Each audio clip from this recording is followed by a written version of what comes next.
Here with third-year head coach Lane Burroughs as the Demons prepare for their longest trip of the year. Coach, Notre Dame, we touched on a little bit last year. What a great trip it's going to be. And you get to play a little baseball at a place that's housed some College World Series teams. Yeah, I'm glad it's in May, even though we got a little chilly weather here right now. But looking forward to the trip. It's a good trip for our guys. I've never been there in all my years, so I'm excited about seeing their campus and the history and tradition, and I'm sure we'll take some time to walk around and see some things. And told our guys the other day, though, it's a business trip. We're going up there to win the series, and it's kind of weird this late in our conference season to be playing somebody out of conference, but that's the way the chips fell. And but we are excited. They got a good team. They're having a great year. Last year they played all their games on the road. They were redoing their stadium, so and they struggled a little bit, as anybody would. But they've bounced back, and I think they're even money, 12-12 in the ACC. They play in a great league, and they got a good club. They got a good program.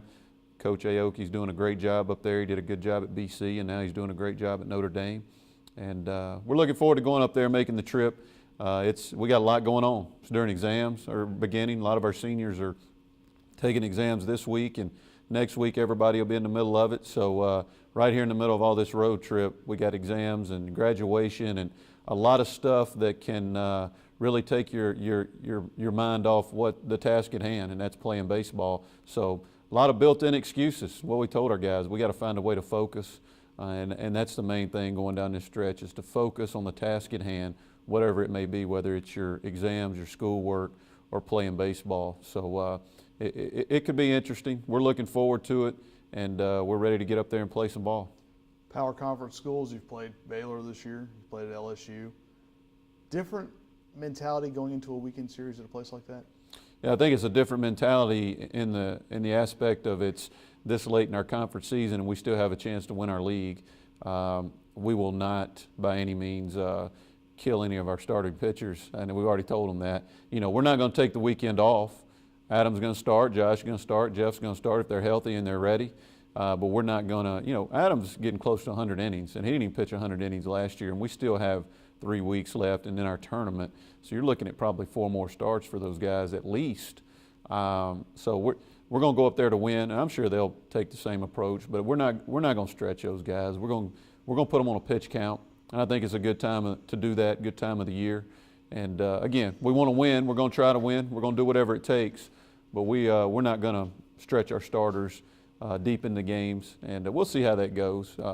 I've told everybody, all our pitchers that hadn't pitched in a long time, they're probably going to pitch this weekend, be ready to go. So it is a different mentality, I think, more in the aspect of because you're in a break-in league play more than a weekend set.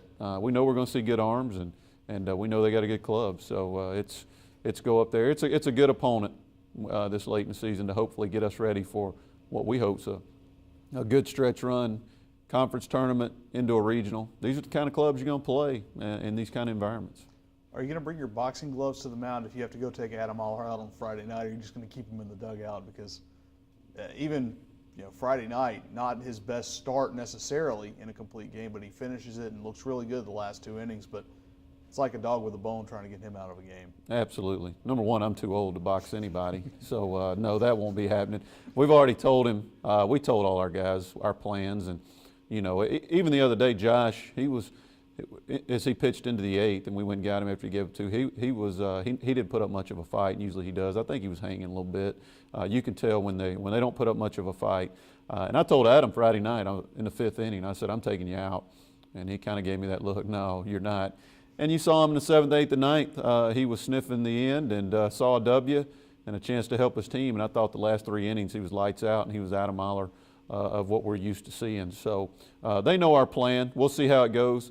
Sometimes I've seen our guys throw complete games in under 90 pitches. So if they do that, I don't know what the magic number or the count will be. We'll just, they know their body better than we do, and we trust them. We have a good enough relationship, and that trust factor, they'll be honest with us.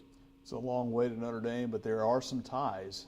Devin Bear, teammates with Kevin and Connor Biggio there, played for Craig Biggio, the Hall of Famer down at St. Thomas High School in Houston. So it's going to be pretty special for him to see those guys again, see some guys he knows. And if you're big name baseball people, the Biggio name carries a lot of weight. And also Torrey Hunter Jr.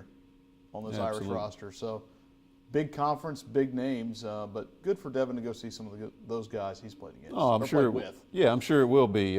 Playing with those two guys and their dad, playing for their dad, obviously a Hall of Famer, a great player. And I know Devin's looking forward to it. He probably never thought he would compete against those guys unless it was postseason, and it just kind of fell that this was our open weekend, and it was Notre Dame's, and that was the only two bites either one of us had. So I know Devin's looking forward to seeing those guys, spending some time with them. And again, it's a business trip, but we're all looking forward to it. It's so much history and tradition on their campus and everywhere. And I think it's good for our guys. Look, I think when you're in college, I think it's more than just baseball and more than just studying in class. I think the things like this, a trip like this, these guys will remember this for the rest of their lives. This may be the only opportunity that they get a chance to go to this campus. And I say that all the time. Baseball takes you places you probably never would have had an opportunity to go. I know it has for me. I've been places otherwise I would have never, ever traveled to. And I think that's one of the beautiful things about college athletics. It gives you, there's an education in itself to go to places like this and see the history and tradition. Is there one thing in South Bend you're looking forward to seeing more than anything? Touchdown Jesus. I can't wait. You see it on TV at all the football games, and that's what I've said. I'm taking my son. He's going with us. He's excited. So I told him first thing we're going to do if we get a chance, go see Touchdown Jesus. And of course, I'm sure everybody has their own thing, but that's what I'm looking forward to the most. Well, here's hoping the Demons hang 7 on the Irish. I hear you. Sounds good to me. Thanks, Coach. Thank you.